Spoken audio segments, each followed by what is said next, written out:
Good evening. Everybody doing well? You slip and slid here, right? Good to see you. Hope you have a great week. I know, of course, a lot of us will be tied up with the Eads family and hopefully helping them go through this time. So when I see you, if I don't see you, please speak to me. This world really has a lot of sad times. The Eads family, of course, is going through a sad time now. And we've all had our moments. We've all had our times in which things didn't go our way and we're just sad about it. And that's just, it's human nature. It's part of it. It's the way we live our lives with great hope and great anticipation and great expectations. And sometimes those things are not met the way we hope. And sometimes there's just events that go on that just take our very breath away and make us sad. One of those times, and that's what we're going to look at tonight. We're going to look at a lesson entitled, Why is Your Face Sad? And it comes from Nehemiah chapter 2, verse 2. The king said to me, Nehemiah is saying there, why is your face sad since you're not sick? There's nothing but sorrow of heart. Why are you sad? In the Bible, there are several examples of individuals that at one time or another, for whatever reason, were sad. I want us to look at those tonight. Hopefully, not that you'll be sad when you walk out of here, but hopefully you'll have a better idea that when sadness hits you, when sadness hits your house, because there's an old Spanish proverb that says every house sooner or later has its hush. That's very true. Well, Nehemiah was asked. Nehemiah, of course, was hurting, and the king asked Nehemiah, why are you sad? Well, let's talk about the story of Nehemiah. That would be one of the first places if you say, okay, list us some sad examples of folks that had sad times in the Bible. One of the first ones that at least that would come to my mind is the story of Nehemiah. Nehemiah had a problem. Nehemiah, of course, as we know, was the Artaxerxes cupbearer. He was within the inner cabinet of the Persian king. This was at a time in which Babylon had already come in and already had taken Israel, all of the captives from Israel away and taken them into Babylon with them. Ezra has already led, by the time we get to Nehemiah, Ezra has already led two groups back to Israel. And so there has been a time lapse, and there have been folks that have come back home. Now, let's backtrack for just a little bit again. When Babylon came in to the land of Canaan, especially to Jerusalem, they took prisoners. They didn't leave much. They left some of the women, they left the sick, they left the old, the infirmed. They tore down, just as you would think of an invasion, they tore down a lot of things. They tore many huge gashes, if you will, in the holes of the wall around the city of Jerusalem. Nehemiah, as we said, is cupbearer of Artaxerxes, but Nehemiah is from Jerusalem. There are some folks that come that have been to Jerusalem, and he asks them, what is the state of Jerusalem? They tell him. Now think about this. Think about the sadness that he would have felt. Now, yes, we'll get to Nehemiah 2 in just a second. But think about the sadness that he would feel. Here's his home country. His home country was ravaged years before by Babylon. He's not even in his home country. Family split, friends separated. And when he finds out that Ezra has led two groups back, and they haven't done anything to restore the walls of Jerusalem. The walls of a city were its protectorate. They were that which truly surrounded the city but kept it safe from outside influences and outside powers and struggles. So he hears. His problem is that the walls still stand in disarray. And so Nehemiah, in the first chapter, after hearing that, prays. He prays to God. He prays to God with regards to the problem. He prays to God and reminds him of the servant Moses and the promise that God had made to Moses. And he says he reminds God of the need for the land to come back and to be whole again. And so, after his prayer, a plan is put into action. It's about that time, if you will, after he has made his prayer, that we get to Nehemiah chapter 2, and he is before Artaxerxes. Now remember and think about this. This was a man that was a Jew serving a Persian king, and that was really unheard of. But he is the cupbearer. Now, you and I might not think that that is a position of importance, but it was. The cupbearer was just as you would think. The cupbearer was the taster, especially of the wine, but also could be of the food, but usually of the wine, before the king drank it. In other words, he would drink it to make sure that the quality was good, but also to make sure that it wasn't poisoned. This was a beloved position. He's standing before Artaxerxes, and there's a problem.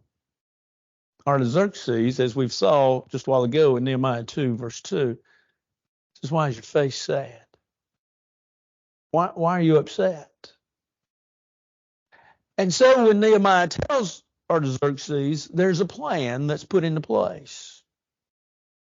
That plan is that for a period of time, Nehemiah will be able to go back. He'll be able to lead the people in rebuilding the walls around Jerusalem, making it, once again, a fortified or safe city. He was given certain plans. He was told he could go away for a certain period of time, and so he has a plan. He goes back. He goes back to Jerusalem.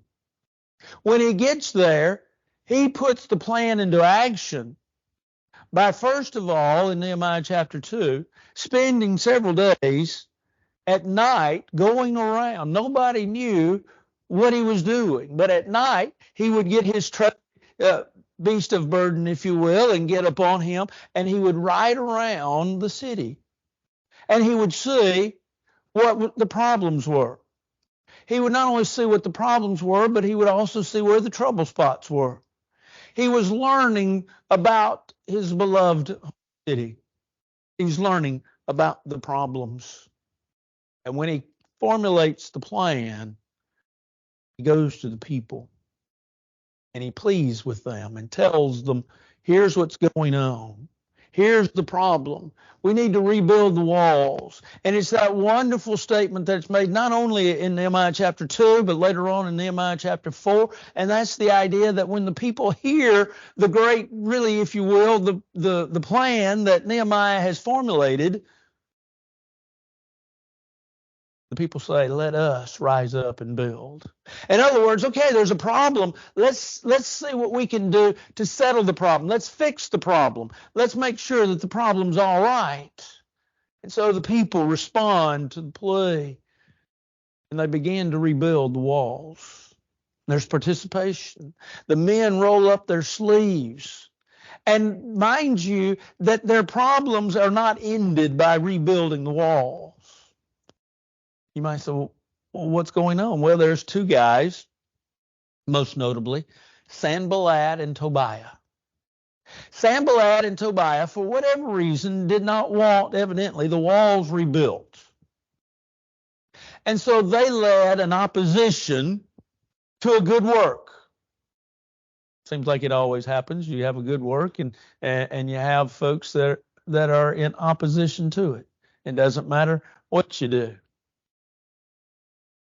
There's folks that say, no, I know of a story, true story, of a city, a community, smaller town, that there were some board members that were actually members of the church. And there was one particular one that didn't want to spend any money on anything from the city. But now understand, this person, because of the situation in their life, was quite frugal anyway. with their own finances. But anything came up in the city that they didn't want, they would vote against spending anything. I don't know what they were saving the city's money up for, but nevertheless, that was their modus operandi. And so the city had built a new city hall, and they were new chambers. And so the council was voting on whether they would get new seats for the new room. Everything was new. But the old seats, from what I understand, were quite torn up, ratty, holes in them, very uncomfortable, very unbecoming, and very old. And so the council sat out to vote. And before they voted, they discussed it. And this one precious individual, whom I know, spoke up and was against it. No, we're not spending money. We'll just use our seats. And another council member, who was also a member of the church, a very precious individual, spoke up, looked at the first individual and said, well, I'll tell you what. As a city, we're going to spend money to buy us new seats. We will, however, save your seat, your old seat, and you can sit in it all the time. Well, I think from what I was told, this happened before I arrived in this community. From what I was told, that individual kind of recanted, and they bought that individual a new seat as well. But it takes that participation. There's always somebody to hold it up. There's participation by the people. Yes, we're gonna rebuild the walls. We're going to rebuild them. And even though Sanballat and Tobiah, even though they were against rebuilding the walls, and even though they threatened, and even though they spread rumors about what was going on and what Nehemiah was doing, and they sort of, as if you will, they gossiped, what we talked about last Sunday in our lesson about using the tongue negatively. They spread things that were not true about Nehemiah and about what was being built. And so the people feared so much that literally they had a weapon in one hand and had a trowel in order to work, in order to lay the stones back in the other to rebuild the wall. And they did. In 52 days, they completed the wall. Now you might say, preacher, what in the world? How does that tie into anything? Well, think about it. A lot of times we're like Nehemiah. We have problems. What do? Nehemiah gave us a good plan. You got a problem? Pray about it. Come up with a plan. The plan might include other people that you might need to include, and so you might need to ask them, but then you begin to put that plan into action. See, it's real easy to have a problem and just sit around and do what? Poor me. Poor me.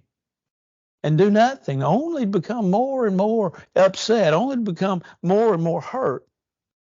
It's much like the next story we're going to look at, but it reminds us that when we have problems, turn to Nehemiah and look at what he went through. Because a lot of times, while we don't have the same problem Nehemiah had, we understand how we can overcome our problems. But it leads us then to a second story found in 1 Kings 19 of a man by the name of Elijah, whom you, I know, have studied before and thought about and talked about. Elijah was the individual that you might recall in 1 Kings 17, 1 Kings 18. He had that little bout with the prophets of Baal, remember, where he basically, made this altar and chastised the prophets of Baal to consume the altar, and they couldn't do it, and he had men pour all this water upon the altar, and with one prayer, whew, gone. Elijah killed the prophets of Baal that day. And lo and behold, they're after him. Elijah is discouraged. Elijah feels as if he is the only one that has not bowed the knee to Baal. And so Elijah goes out. And if you're there in 1 Kings 19, you know that in verse 9, he goes out and he sits in a cave. You might say, well, preacher, if I'm discouraged, that's the first thing I'm going to do is go out and sit in a cave. But think about what he's doing. He's trying to go out and he's trying to kind of sort it all out. You see, he's discouraged. Now, admittedly, if you stop and think about it, why is Elijah discouraged? Because we know, let's kind of bring up the tail end right here, even though it's at the first of the story. We know that God's going to tell him later, you're not the only one. I've got others. There's others. You're not the only one. Oh, okay. You see, his imagination worked on him. In discouragement, a lot of times things happen that discourage us literally, but then we keep digging the hole deeper, and we dig the hole deeper based upon imagination. Oh, people don't like me. People don't care about me. You've heard the story of the preacher that one Sunday morning the alarm went off and he reached over and he turned it off and it went off again. He reached up and he turned it, and this happened a few times, and finally his wife said, "You've got to get up. You've got to go." "Well, I don't want to go." "You've got to go. They don't like me there. Nobody listens to what I say. Nobody cares about what I say. They don't even like me." She said, "You got to go. You're the preacher. You got to preach today." Well, there are times in our lives where we dig that hole. Nobody likes me. Nothing goes right, and my life is terrible, and on and on and on it goes, and our imagination keeps working on us. Well, that's sort of what happened to Elijah. But Elijah goes out to a cave, and he sits there in verse 9. And as he sits there in verse 9, he's trying to figure out. He's trying to figure out what he can do. But he says in the very next verse, in verse 10, he says, I've pretty much had enough. I've done all I can do. I've been a prophet of God, done what I can do, and so I'm just ready to die. It's just time for my life to be taken. There is contact then that's made in verses 11 through 13. That contact is the revelation of God. You see, God tells him, he says, go out. Now, up until this point in time, he'd been in a cave. Now he's to go out and he's set up under a broom tree. And this is pretty much what I can gather a broom tree looks like in Palestine. He sits under a broom tree. And it is there that when God tells him to go out, that God is going to reveal himself to him. There's a wind, but that's not God. There's an earthquake, but that's not God. There's fire, but that's not God. But then there's a still small voice.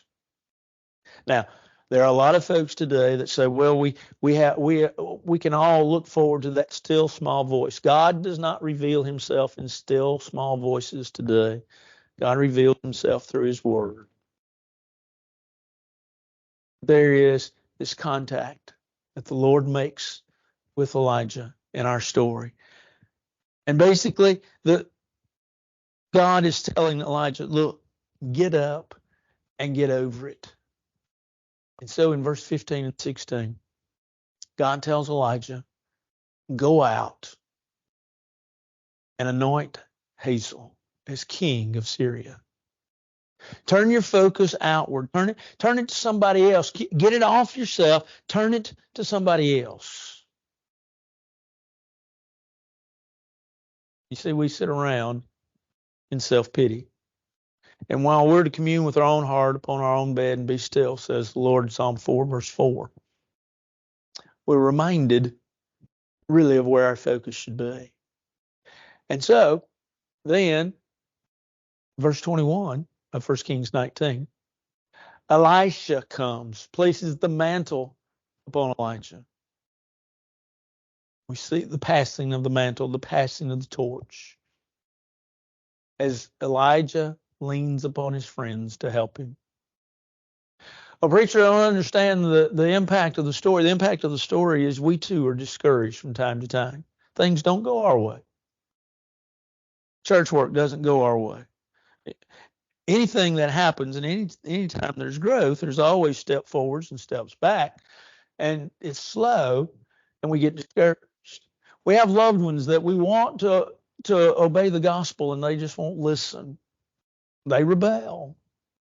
We have individuals in our own life that cause us great discouragement. There are times when family members don't do what we want them to do, and we grow discouraged. We grow discouraged because we offer prayers to God, and God just doesn't seem to listen, to answer. We'll come back to that on next Sunday night, Lord willing. But you see, there are those times. Well, what do we do? Well, confront the problem. See where the problem lies. See what's going on. Spend a little time in self-inspection. Spend a little time looking at yourself. Spend a little time meeting the problem head on. Once again, just like Nehemiah, contact the Lord. Talk to the Lord. Figure out what the Lord wants and is trying to say to you through His Word. While the psalmist in Psalm 119, verse 105 would say, your words lamp to my feet and light to my path. He would remind us in Romans 15, verse 4, that whatsoever things were written aforetime were written for our learning, that we through patience and admonitions of the Scriptures might find or have hope. Notice what he says, through patience and comfort of the Scriptures. We turn, thirdly, our focus outward. Discouragement is oftentimes a mud hole that's only dug deeper, as we said, by the imagination of what's going on in our life. Turn your focus outward. Get busy doing something for somebody else. Get busy seeing what you can do for somebody else besides yourself. Get your focus off of yourself and on to somebody else. Because guess what? They've got discouragement in their life too. And then learn to lean upon friends, because they are the joys and they are what will ultimately help us through. Did you hear the story about the frog? That actually two frogs had fallen in a hole. There were other frogs gathered around the hole, and they were hollering at them as these two frogs were jumping with all they had to get out of the hole, but they could not make it. And the frogs around the hole were hollering at them saying, it's no use. You can't do it. You can't get out. It's too deep. You might as well just die. And so finally one of them just turned up his toes and gave it up and died. The frogs around the hole then went their separate ways. The next day, they found one frog, saw the other frog that had been in the hole the evening before. And he said, you're out. And he said, yes. Well, how did you get out? He said, well, y'all all kept hollering on me and encouraging me to jump out. And they said, no, we told you to give up. And he said, I'm deaf, I can't hear. In life, we need to understand. Sometimes we don't listen to people, but yet at the same time, too, those folks need help, and we need. We learn to lean upon one another. Ahab's another individual that had a sad countenance. If you're there in your Bible, you might want to turn over to 1 Kings, the 21st chapter. Ahab is king. He's Jezebel's husband. They were not the nicest of people, just to put it mildly. They were some of the more rude, crude, and socially unacceptable people in the world. Ahab wants Naboth's vineyard. Evidently, if you read the scriptures, you read the text there,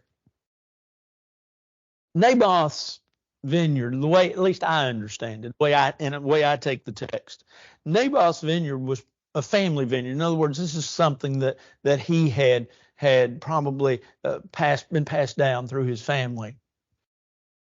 But Ahab wanted it.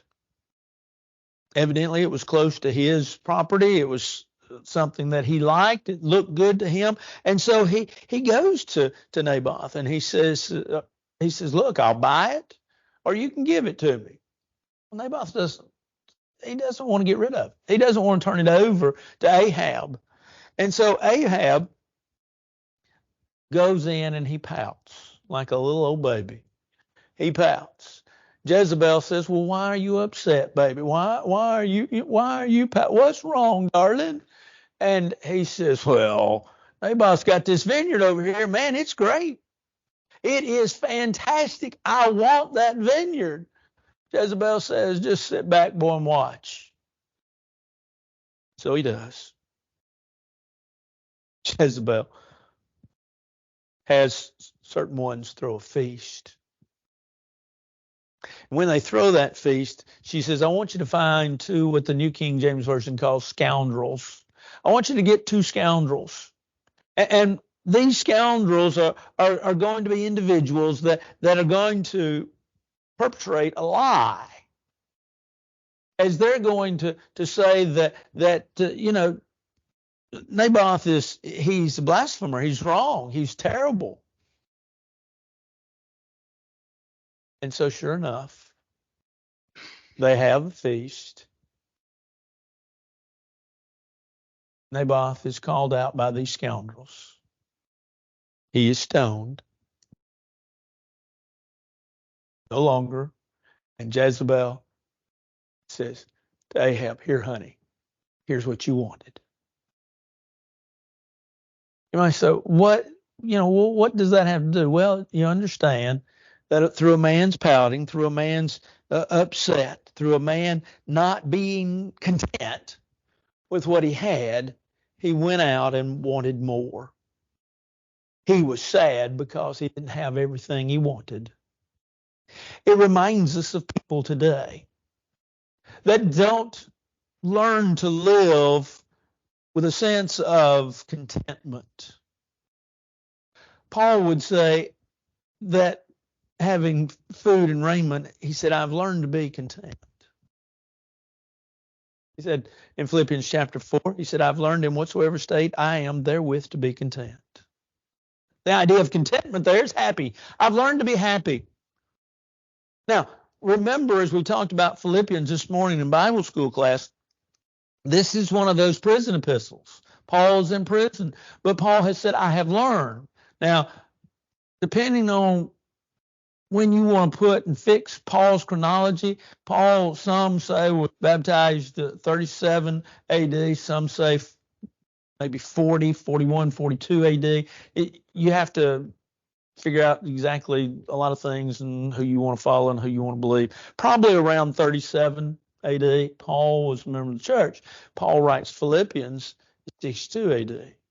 Paul's been through three missionary journeys. Paul has suffered a lot for the cause of Christ. Paul has given up a lot for the cause of Christ. But Paul says, I've learned. And I've shared with you before, the word learned there is the idea of learning through experience. We learn really several ways, but we learn, first of all, through book learning. Reading a book, being taught out of that book. Maybe we read through observation, or learn through observation, but we also learn through experience. Well, I won't do that again, right? We've said. Why? Because we've been taught. I read something this week. It was a note of encouragement, and it said this: if today's a joyful day, you had a joyful day. If today is a bad day, thank God for the experience of a bad day and the experience you gained from it. Pretty good saying when you stop and think about it. Well, that's what Paul says. I have learned to be content. I've learned to be happy. While our life is not about covetousness, Hebrews chapter 13, verse 5, Paul, or the Hebrew writer says, be content, be happy. Ahab wasn't happy. He wanted more. Our society in our day and age, in our time, is fixed on the idea of wanting more. We need to really learn from Ahab. Maybe we've got enough. Oh, sure, maybe we need to replace some things from time to time and get new ones and change out some things, but maybe we've got enough. Maybe we need to be happy. He who loves silver will never be satisfied with silver. Ecclesiastes chapter 5, verse 10, Solomon said. But contentment is not just in money, but contentment is also in who we are and what we are, but also content in what others do for us. Children of Israel wanted God to deliver them out of bondage. And God did. And the first time they met a problem, you remember what they did? They turned to Moses and they said, "You've brought us out here to die." They complained. All they wanted was God deliver us from Egyptian bondage. Let us be free people. And when God does raise up Moses to lead them, and he leads them and he gets them to the Red Sea, man, you've just let us out here to die. They couldn't be happy. They complained. Sometimes we need to be happy, not just with things, but with people and what happens. Having food and raiment, truly. Let us be content. But then another one that was unhappy was Peter. The story of Peter is long, and we will just pick out a few things. We know Peter was one of the Lord's beloved. We know that he was one of those that had great faith, but he was also one of those that was impetuous. He was a man of great faith, being of the 12, but he was a man of great faith. He was the one, remember, that when the Lord came walking on the water, when all those in the boat got upset and the Lord says, "Fear not, it's me, be not afraid." And Peter says, "Lord, if it's you, let me come on out." And the Lord says, "Come on." And Peter goes out, gets out of the boat, and he gets on the water, and he gets out a little way, and then he begins to look around and he begins to sink. That's that Peter. Well, there's a lot of things about that Peter that we're mindful of. But Peter is the one, remember, that the Lord told him, "Before the cock crows, you'll deny me." No, not me, Lord. Not going to happen. I'm not going to deny you. I wouldn't do that. I wouldn't be that bold to do that.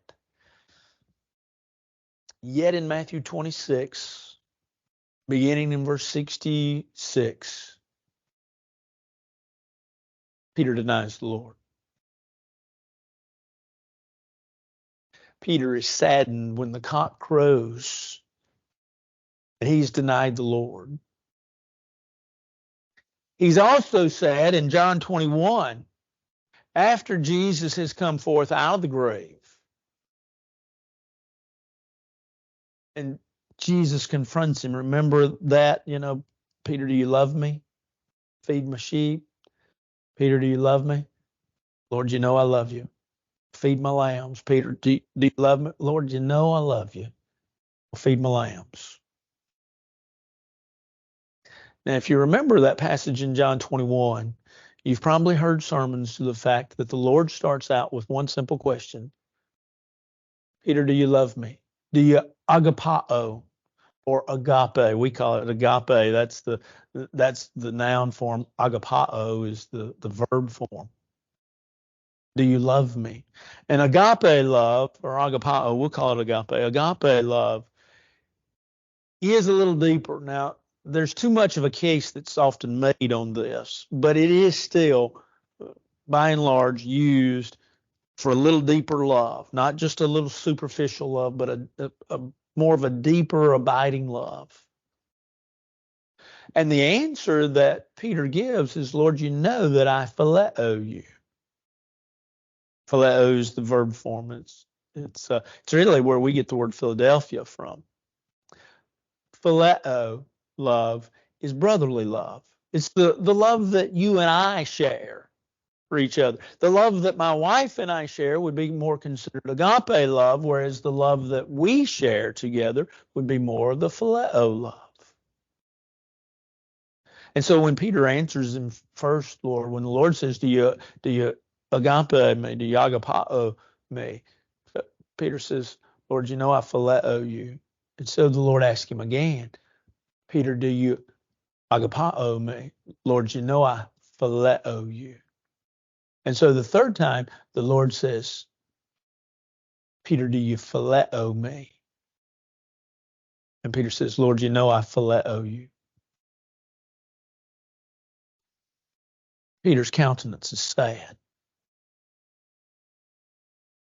It's sad because of his guilt. Now, let's say this. Peter goes on to do great things. We know that. How do we know that? Because we just got through studying the book of Acts. Acts chapter 2, Pentecost, Peter standing up and preaching the first gospel sermon. We know that Peter really set in order the things with regards to the workings of the early church, and that we owe much to Peter. All Christians do owe much to Peter in setting the foundation upon which Paul built. Peter was a man that even served God in a very difficult time. Go back and read the books of 1st and 2nd Peter, but especially 1st Peter. Peter is writing to Christians that are dispersed because of persecution, which would time-wise get you to about Acts 8. Peter is writing to Christians, encouraging them to stay faithful. And in 1 Peter chapter 5, verse 4, we find out Peter is an elder in the church. I praise for a man when once asked, do you phileo me? And he says, yeah. But he's sorrowful.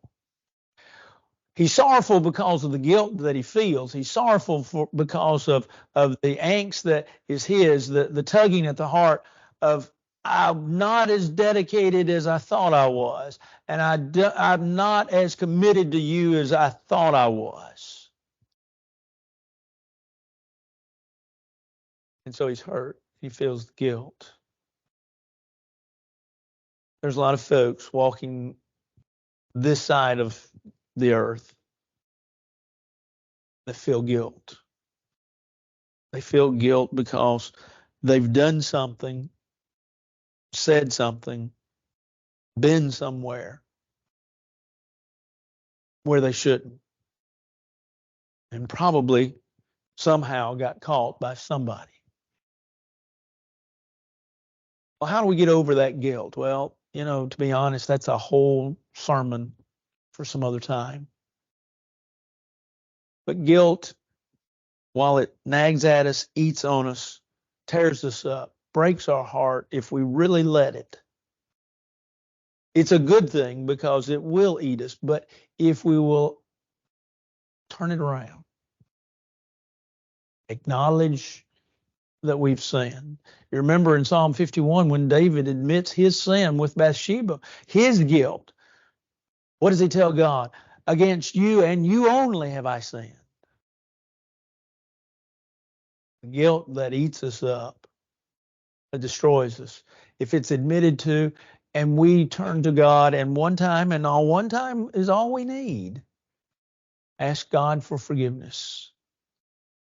Isaiah the prophet reminds us in Isaiah 44, God says, I am he who blots out your transgressions. As a thick cloud, I blot out your transgressions. They're no more. Guilt doesn't have to be part of our life that destroys our life, that makes our countenance sad. Why? Because we have a God that's gracious, a God that's merciful, a God that loves us, a God that cares. Peter was sad, but he need not be. And evidently Peter got over it. Well, just a few stories. We could tell you more. There are more. Go get a concordance and look at folks that were sad. You might say, well, that makes me sad. No, look at how they overcame their sadness. Look at how they beat their sadness.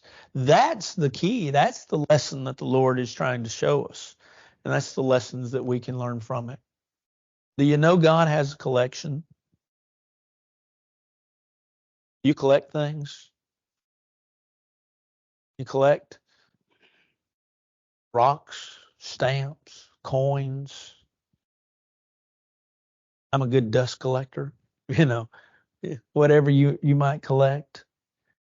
Well, look what the psalmist said in Psalm 56, verse 8. You number my wanderings. Put my tears into your bottle.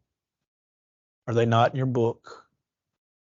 God collects our tears. Lord willing, in a few weeks, it's going to be a few more weeks, we're going to look at a lesson that deals with our tears.